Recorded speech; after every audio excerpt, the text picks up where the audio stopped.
mana lo muntu uyaboshwa. Into ekhona leyo. Izinto ezinjalo zinezizathu eziningi okanye zinezinto eziningi eziba imbangela ukuthi umuntu alandelwe ijele. Yebo.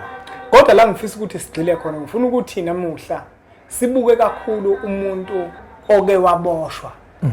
Wavalelwe evenini wafakoza Nkosi wahamba wayolala ngaphakathi. Waboshwa waphinde waboshwa. Uyabona lona? Athi mesephumile ejele impilo yakhe bese nje vele iqhubeke nje kahle. Abantu abaningi mfokamiya abazi ukuthi uma kade uboshiwe ijele liyagezwa. Kunjalo umlekeleli mfokambanjwa. Uyabona indaba ejulile leyo. Yeah. Ngoba uyabona masuku waboshwa.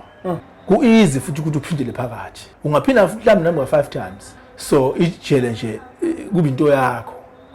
Kanti ijele liyagezwa.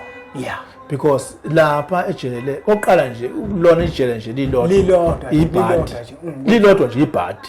So masuphumile masungenile khona waphuma. Maphuma nje akufanele uze uyongena ekhaya ungagezile.